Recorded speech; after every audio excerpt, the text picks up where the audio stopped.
A Previdência Social é um dos assuntos mais comentados no Brasil atualmente, já que está em tramitação uma reforma do sistema de benefícios. A Previdência é garantida pela Constituição Federal e faz parte dos direitos e garantias fundamentais de todos os cidadãos brasileiros. E para explicar mais sobre a Previdência Social, nós vamos conversar agora com o professor do Instituto de Estudos Socioambientais da Universidade Federal de Goiás, Tadeu Arraes. Oi, professor, obrigado pela sua presença. Boa noite a todos. Bom, professor, para a gente começar, falei um pouquinho do que é a Previdência Social, mas o senhor pode explicar melhor como que funciona esse sistema da Previdência Social no Brasil? Vamos lá. Nós temos dois sistemas, basicamente, da Previdência Social. Nós temos um chamado Regime Geral de Previdência, que é mais conhecido como INSS, e um regime próprio de previdência, que é a previdência do servidor público, né, do servidor estadual, federal, municipal. O que a gente se debate muito é a ideia do regime geral de previdência do INSS, que guarda a relação com a Seguridade Social. Né? Basicamente, a gente sempre, quando fala em previdência, a gente pensa na velhice, pensa no futuro, né? Mas a Previdência tem uma relação inequívoca com o mundo do trabalho. Vamos imaginar, eu gosto de dar um exemplo. O trabalhador sai de Aparecida, fichado para trabalhar no Goiânia 2, numa obra de construção civil, ocorre um acidente. Esse trabalhador está coberto por um sistema de seguridade social, um auxílio acidente. A esposa dele tem filhos, trabalha na mesma obra. Ela está coberta por um seguro, por um auxílio maternidade. Então, quando a gente fala de Previdência, a gente não está falando só da velhice, só do pós-trabalho, só do pós-labor, nós estamos falando do momento atual, de um regime de trabalho que é coberto por uma série de seguros, além aqueles que são da Seguridade Social. Os benefícios de prestação continuada, que no Brasil atendem mais de 4,5 milhões de pessoas, velhos, pobres e portadores de deficiência, a aposentadoria rural, que já são mais de 9 milhões de beneficiários. Então, no fundo, nós estamos falando, quando falamos do regime geral do INSS, nós estamos falando, nesse momento, de mais de 35 milhões de benefícios que são distribuídos por direito à parte mais pobre da população brasileira. O senhor já falou um pouquinho, mas existem esses dois regimes diferenciados, né? Para os funcionários com carteira assinada e para os funcionários públicos, seja em qualquer âmbito, né? Municipal, estadual ou federal. Quais são as diferenças básicas entre esses regimes? Bom, nós caminhamos... Essa pergunta é muito interessante, porque há uma retórica que vem sendo colocada com muita frequência de que o funcionalismo público e, portanto, o seu regime é um lugar de privilégios, né?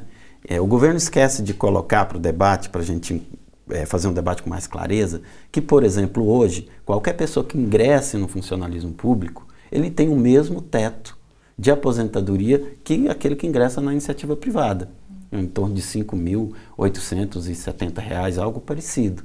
Mas o governo vem de uma ideia de que os regimes próprios de previdência acumulam privilégios, né?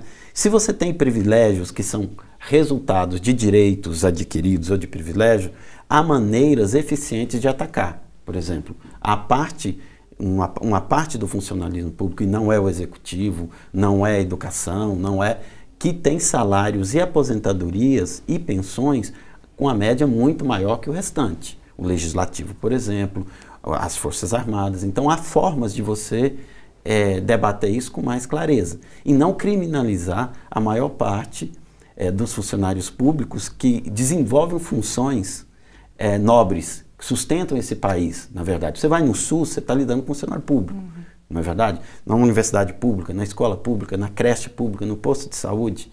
Então, o que a gente está assistindo, por um lado, quando criminaliza o regime de previdência do funcionalismo público, isso é resultado também da criminalização do funcionário público.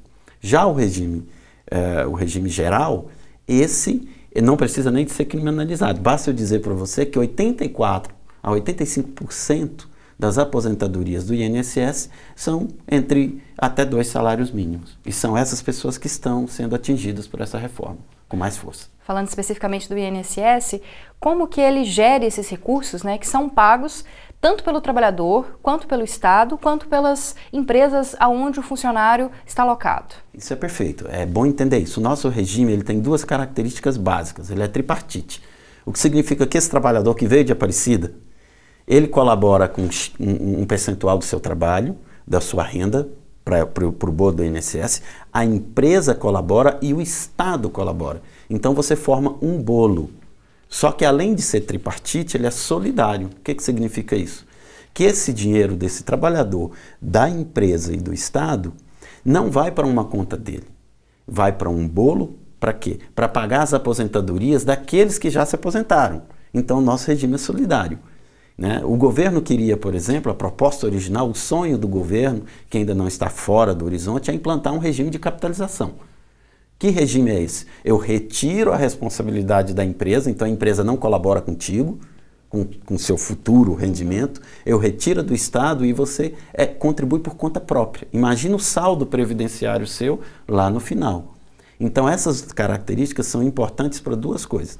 Para a gente imaginar que o nosso sistema é solidário, que nós temos uma responsabilidade com idosos, com pobres, com inválidos, né, que abundam nesse país, muito embora o presidente diga que não tenha fome, e que o problema se localiza no emprego também. Quanto mais gente trabalhando, quanto mais pedreiros saindo de Aparecida e vindo para trabalhar nas obras de Goiânia ou de Aparecida, quanto mais comerciários, quanto mais bancários, quanto mais professores empregados, mais eu tenho um saldo. Então, o que acontece? Esse debate sobre a reforma da Previdência ele é muito comum nos momentos de desemprego. É o que está ocorrendo agora. Bom, professor, nosso tempo está chegando ao fim. Queria agradecer a sua presença novamente, sempre contribuindo muito com as nossas discussões aqui. Tá, e boa sorte para todos.